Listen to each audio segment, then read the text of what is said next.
Então, se esse poder ele vai nos objetivando e abarcando a nossa subjetividade, fazendo a gente se tornar sujeito, o que a gente precisa é recusar o que a gente é, né? É se livrar dessa noção de sujeito. Então, não basta a gente se libertar do Estado, do sistema, não sei do que, e não passar por esse processo de libertação também desse tipo de individualização que essas estruturas acarretam, né? E aí que, pensando nessa possibilidade de reconstrução, eu acabei me encontrando com a ideia do corpo sem órgãos, que é uma noção do Artaud que o Deleuze e o Guattari vão elaborar, né?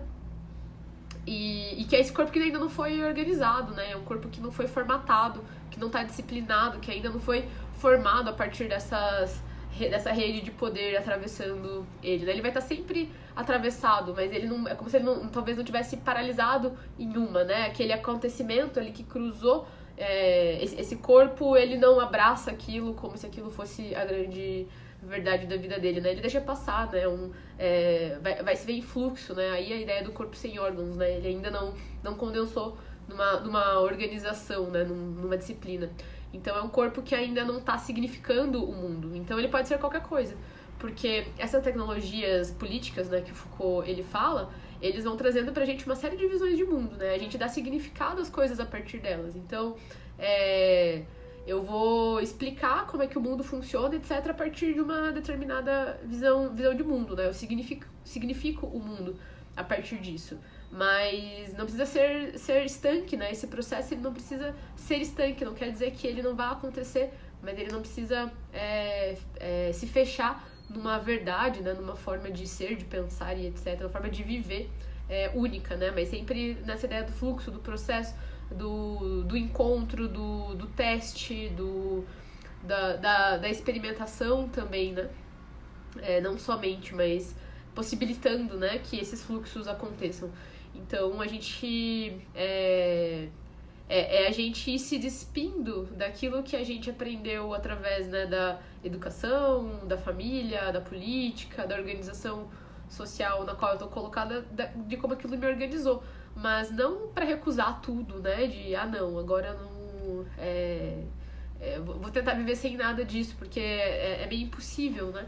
Por outro lado, eu posso selecionar aquelas que me possibilitam ter uma vida que faça sentido, né? Uma vida mais alegre, né? Não somente individualmente, mas na relação com os outros, né? Que seja um modo de vida geral que vai possibilitando encontros alegres, né? Não universalizando qualquer coisa aqui, mas acho que é um pouco essa ideia que essa noção de um corpo sem órgãos traz como potencial pra gente, né? E aí eu acho que uma outra conexão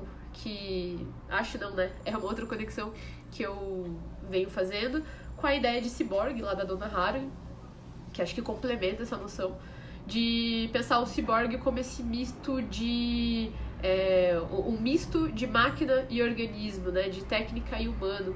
Então, e que a gente não sabe onde começa um termina o outro, né? O que em mim é biológico, o que é social, cultural, etc. E que vai considerar que a gente também é construído tecnologicamente, né? O meu celular hoje, ele guarda uma parte da minha memória, por exemplo, né? E não só isso, né? Eu tô aqui me comunicando, dando aula, é como se o meu corpo estivesse em algum outro lugar, né? E é o celular que possibilita isso. Então ele acaba sendo uma extensão do corpo, mas ele um pouco faz parte já da gente também, né? Então a gente também vai sendo construindo tecnologicamente para além lá, né, daquela ideia das tecnologias de si, das tecnologias políticas do indivíduo que eu já trouxe ali do Foucault. Então o ciborgue, ele vai afirmar essa relação humana e técnica, né, o biológico e cultural e etc. Ele meio que dá uma noção metafórica, né, dessa relação, mas ele também abre possibilidades, né, porque aí ele vai dizer, se a gente é assim construído, essa é a ferramenta pela qual também a gente pode se transformar naquilo que a gente pode e quer ser, né, ou seja, seria tomar os modos de produção da nossa subjetividade. E num primeiro momento eu pensava essa assimilação de técnicas, né, que vão ter o potencial de nos construir de um modo mais livre, mais alegre, mais aberto às relações com tudo que nos rodeia, né, inclusive as outras pessoas, é claro. Mas eu pensava, né, em assimilar essas técnicas, aprender essas técnicas, transformar essas técnicas. E hoje eu tenho pensado num abandono de uma ideia de um corpo que tem uma técnica, para reconhecer que o corpo, ele é técnica.